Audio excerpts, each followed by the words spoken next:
Um, Thank you, Marius. Hi, everyone. Very happy to be here today. Okay. Very happy to be here today, and I'm going to talk about the growth marketing. Okay, I'm going to put a very generic term. It's probably like a clickbait, more than like a content itself, so hopefully I can prove it wrong by the end of the sessions. So, let's get started. First of all, my name is Ang. And I'm coming from the far north of Finland. I'm living in Helsinki for around 10 years now. Been working in a lot of company gaming before that. And I hope that my session today is to have been warmed up by Marius, by one of the others, talking about app and games, and someone who coming from both of that kind of experience from different companies. Hopefully I have something good to share. And to wake you up, I'm gonna give you a tips. If you have trouble pronouncing my name, it's Ang. And if you think about Joker, the enemy of Batman, with a big smiling face, you smile when you say it. So everyone, Ang. See? Okay, now you wake up. Okay, great. So I actually have a history with gaming. I used to work in Rovio and Wargaming in the past. Some of you might be asking now, what is this guy thinking? Why he's moving from the good side to the dark side? Actually, there's no dark side, but the gaming is always have a special place in my heart because I have spent a lot of my career in there, and I'm actually today seeing a lot of old faces, but also meeting a lot of new faces. I have actually, during my time in gaming, I actually have been working both for a lot of the big mobile game brands, from Angry Birds, one of War franchise, but also working on a lot of the different third-party publishing games. So a lot of the things that you guys are talking about, I know a bit about it. I have been out from the gaming industry for some time, so excuse me if I talk to you and I may ask some dummy questions, but that's how it is. And then I moved to the app. I call it the app. Some people calling it non-gaming. I think app is a broader term when you refer to everything that is not gaming. And currently, I'm leading up the growth team in Wolt. We are part of DoorDash, and my app experience is actually go way back when I used to live in Berlin, working for another food delivery company back then named Foodpanda. So Foodpanda is actually a food delivery platform. It was owned by Rocket Internet, the one that built Zalando in Europe, and that was before they got acquired by Delivery Hero. So that's about me. Now, some of you know about Wolt, some of you doesn't, so I'm gonna spend only 1 or 2 or 3 minutes talking about the company that I'm working for. We are, the name is Wolt. So if you may, some of you confused and asking me, okay, do you get a ride-sharing business? That is Wolt with a B and not Wolt with a W. So we do compete with each other. We do compete with Wolt, we do compete with Uber, we do compete with Foodora, Glovo, Just Eat and Takeaway. We are in 27 markets across so many different cities, and not just in Europe, but also in Asia, in Japan. Pretty global footprint, and also quite deep on the marketing and operation fronts. So, it doesn't move. Oh, okay. Oh, now it's moved. We started with the food delivery service. So for some of you may be wondering, okay, this is another food delivery company. Yes, we started as the food delivery service. If you open the app, you download it now, hopefully today, people will start asking me why you have 300 and something people from Poland suddenly downloading Wolt app. I may take a credit for it. But this is our app. Our service is connecting merchants, consumer, and courier. Simple. It's a marketplace model. But we expanded ourselves nowadays to become an everything deliver kind of app. So we have a pretty good logistic platform. You get food delivery in 30 minutes. We started to asking ourselves, why can't we just do the same for everything else?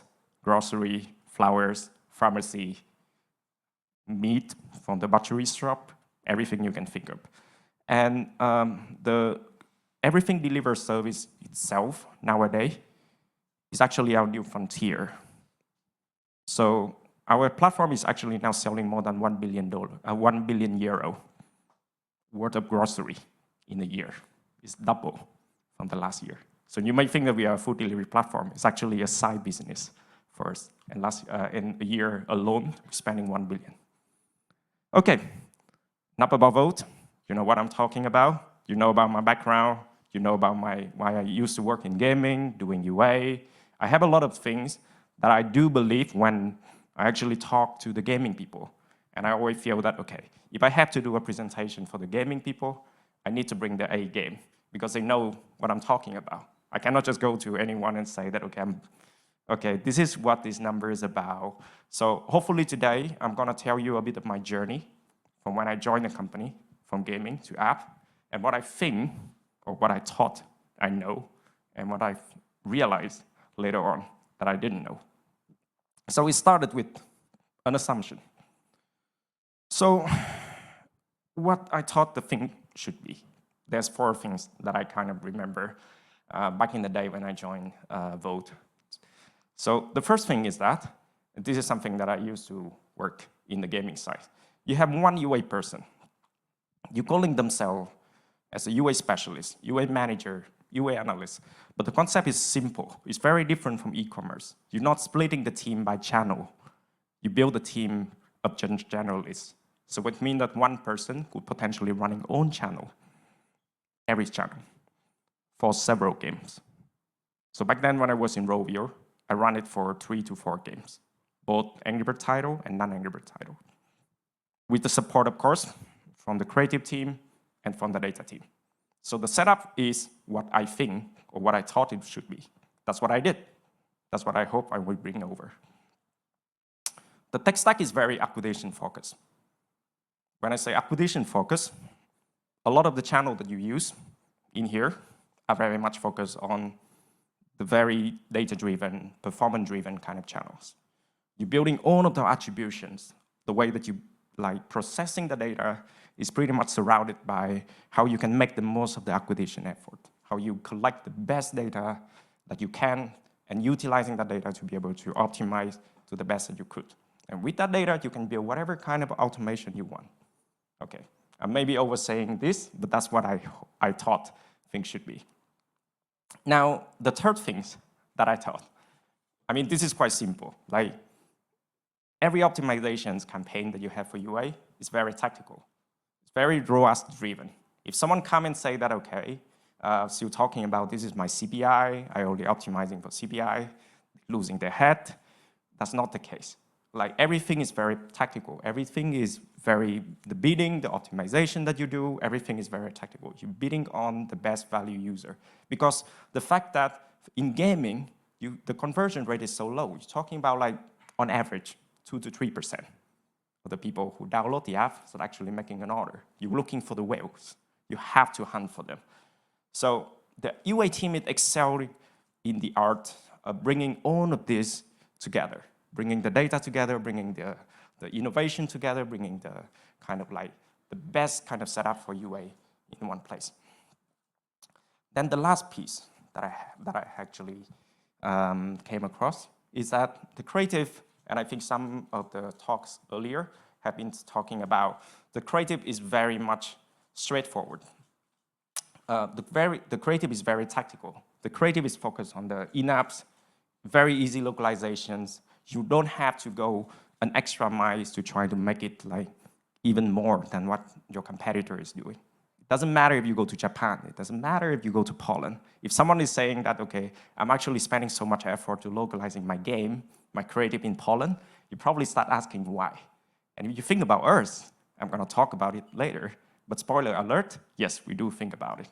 So this is UA, this is not brand. Everything needs to be tactical. So what do I remember? The creative, optimizations, tech stack, and a very lean team setup. Okay, excuse me, getting some water.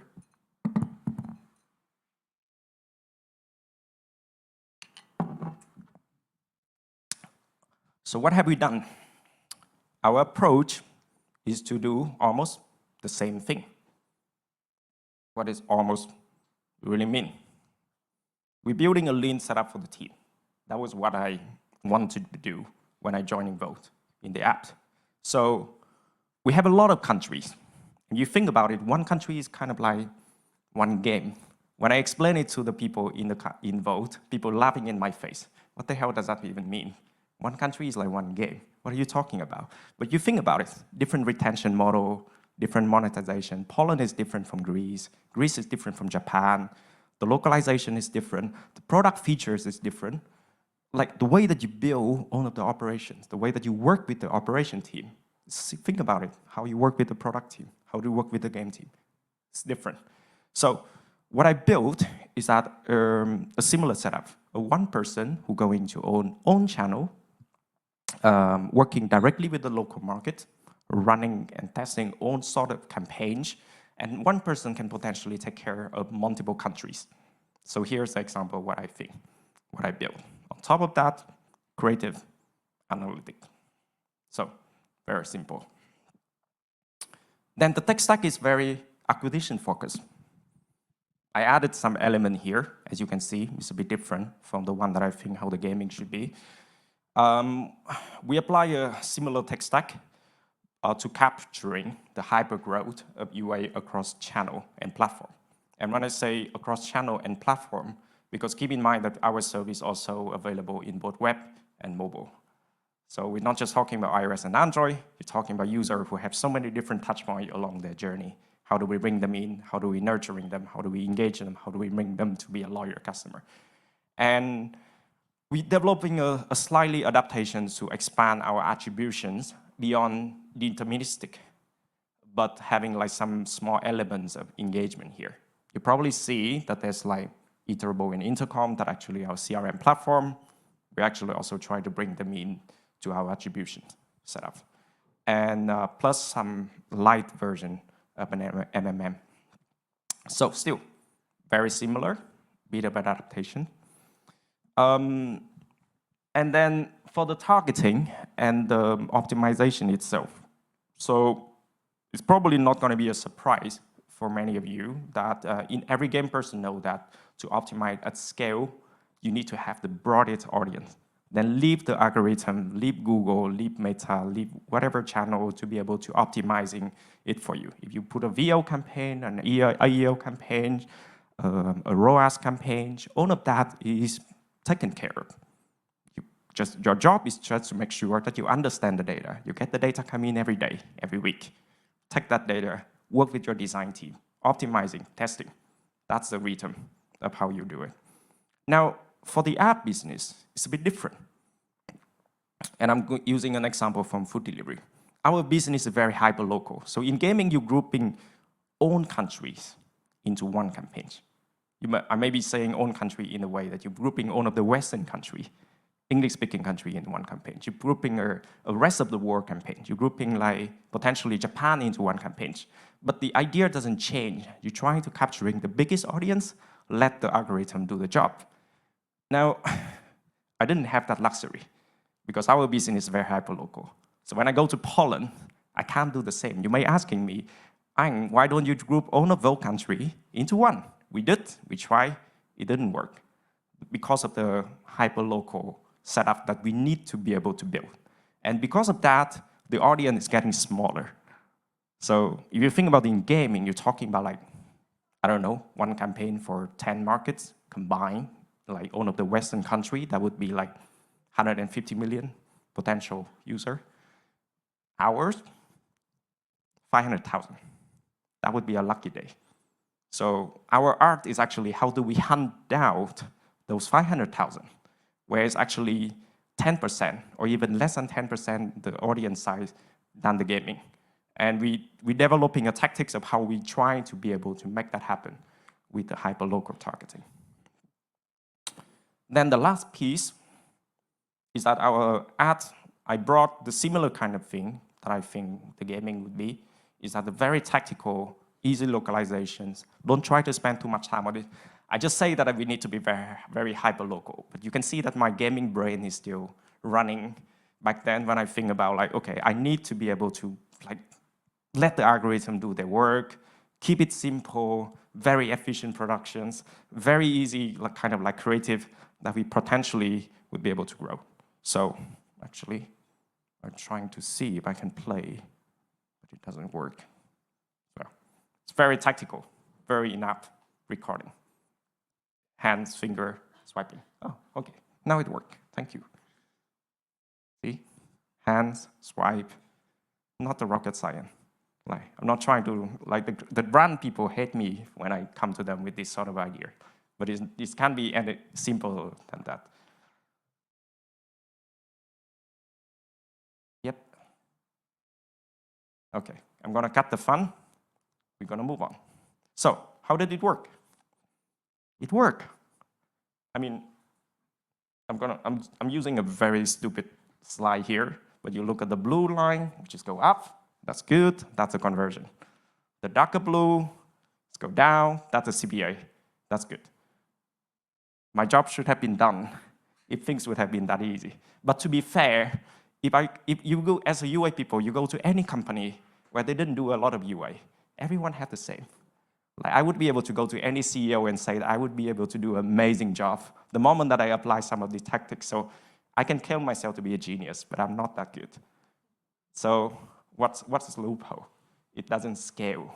So it works, we skyrocketing it, but it doesn't scale fast enough. And for any of you who have been doing performance marketing and growing here, you will see this is not good. You might say that, okay, our CPA is stable. What's the big deal? Look what's further. You see that it's actually scale. But like if you like months over years, and then you won't be able to scale, you're not a good UA people. So we have to go back to the drawing board. We have to think about own sort of assumptions, try to think how to make it better, how to build it better, how to rebuild the model. Is the model that we build that we almost copy from gaming to app? Is that the best way to do things? So now we go back. Efficiency looks good. That's a good thing. How do we scale? Let's think about it. So first thing, we expand the scope of the team. Some of this is new, some of this is not. You may say that I'm adding some green thing and say that this is the new discovery that I'm so proud of. It's actually not a rocket science. Like, it's building still very much on the foundation of gaming. So you see that I'm not going that far from the gaming world where I think things should be. But one thing that I'm not compromising is that I don't want to go back to the channel specialist setup, because I don't think that's the way how it should be. It's make the team very unlean. It's get the team very not efficient. That's the way I think we should change. So we apply the same model, same foundation, but you're looking for someone who will be able to run as a hybrid. So both the UA and a bit of a top funnel, so full funnel marketing kind of setup, doing both acquisitions, engagement, and brand, and potentially taking like extra projects of ASO, creative. It's like a new unicorn. And when I set myself out there and think about it, like I realize now when I put this slide together how crazy I was back then when I think about it. Like, if I would put this job ad into all of the people who want to apply for Wolt, and I put all of this, people who are looking at this are like, are you insane? Like, what kind of profile do you think you're looking for? So you did a lot of training. We did a lot of like improving, hiring people who have a very good data foundation, data-driven marketing, and try to be able to build them to this kind of model of how it works. So full funnel marketing, team can run both. Taking an extra project is make the job more fun, but it's also a similar model that the gaming people has been doing for years. And we still want to have one members who owning the stakeholder communications with all of the countries, 3 to 4. So you remember from the earlier slide when I say that one person owned 8 countries, I realized that I actually ignoring the localization part. I ignore the team, the fact that the team have to spend time to talk to every single country, understand what's happening. Now, reducing it a bit, try to make them having time to be able to spend 30 to 40% of their time, understand the products, what happened in the market. If they would have been taken care all of the CEE regions, they need to know what is the setup there. It's like you work with the game. You need to know what is the metrics from the game. You can't just be an ignorant and say that I only care about the marketing metrics. You need to understand the product itself. So that first. Now, the tech stack is now being expanded. Is expanded to be a lot more involved with engagement. So you see the top line, where we have own sort of our own and paid channel for CRM paid retargeting. You see that in the bottom part, we're also building some sort of audience management tooling. I'm going to talk a bit more about it, but the idea for this is for us to be able to build the audience, measuring the incremental uplift, and utilizing a lot of that into our automations. So the tech stack is being expanded a bit more. Then, as part of the setup for the team, you can see that now I put like a super busy slide, as you can see. But the idea is simple. It's a full funnel growth. And when I say full funnel growth, it's a combination of the three main elements. The first element is the acquisition part.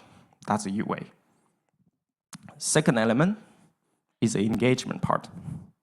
And the third element is a new term that I'm invented, copyright to be pending, brand formant. Now when I say it, it sounds weird.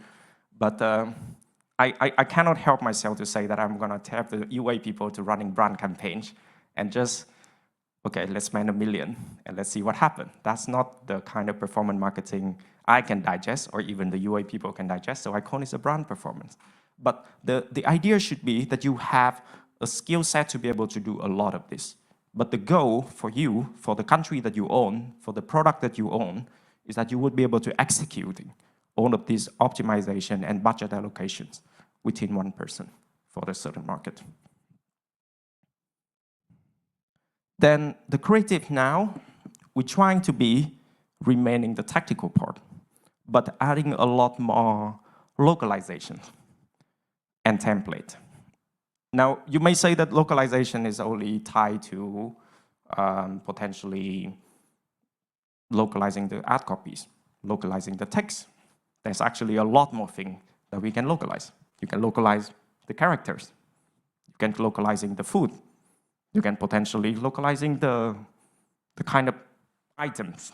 Like, there's a lot of elements that we can build. So what we try to do is building a lot of different kind of global templates, but giving a bit of a kind of flexibility for the country to be able to adding in some of the elements. I think the most obvious, and I think some of you from gaming would agree, I'm using this example, is that when the Japan team came to me and say that your team is so lazy that they're taking all of the assets that built in Europe with their European characters, European foods, pizza, burger, and running it in Japan.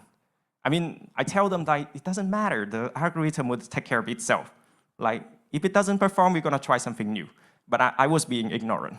And I have to admit that later on I realized that, okay, that was ignorant. It should have been that you give a certain flexibility. That's the kind of localization that you're trying to make effort to, not just like doing an agency localized kind of work. So that's the kind of tactical part that we have built. And then the other thing that we're also trying to do is building a sort of a brand formance.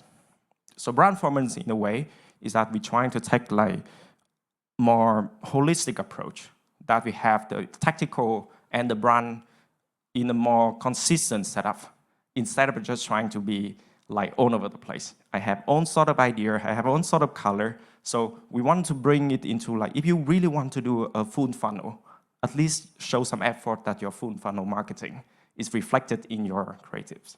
So that's what we're trying to do, at least. So this is an example for some of that. And now we'll come to the exciting part. We see a result. I say that we started to see some result. In the beginning, I thought that, okay, I'm going to say we started to seeing some positive result. I don't want to sugarcoating it. We actually see some result. But it can be bad, it can be good. So, some good and some not so good. Oh, wrong place. So, for the UA part, we're seeing the blended conversion go up. So you see that we turn the trend. You zoom out, you see that we actually try to make things change. We try to grow. The CPA did go up. That's a darker blue. That's fair. But then it doesn't go up at the same speed. Because if it go up at the same speed, as your conversion, then actually you're just paying the same price. Sorry, much higher price, but it doesn't. So this is good. This is positive. For the engagement part, I'm going to show you some of the snapshot into how we build. So on the right-hand side, that is our audience builder. We have all of the audience that we built. Think about the size. What is the kind of like test description that we aim to do? And then on the left-hand side, we have like a kind of like a incremental uplift measurement that we built to be able to start seeing when we're running a lot of these campaigns with the 10% control group. The concept is quite simple. 10% control group is A/B testing. Does it have any incremental uplift? And the result is that sometimes you see yes, sometimes you don't. So you may see that the moment that we have all of this measurement, I start to see all of my engagement campaign to be like all the way green, all the way up. I take like a good example of how it's going up. A lot of time it's actually negative. So you may see that, okay, it start work, but at least for the first time ever, I would be able to justify if I'm doing like a paid retargeting campaign for the non-converted user, for the people who haven't made a purchase for 60 days, for the people who actually haven't tried to go from 4 orders a month to 6 orders a month.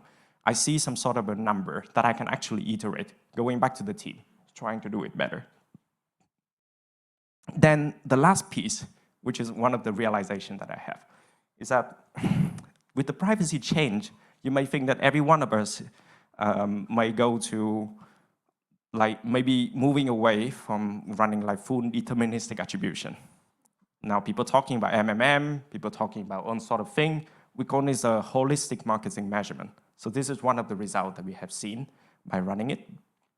I'm using this quote because if you want it, you have to measure it.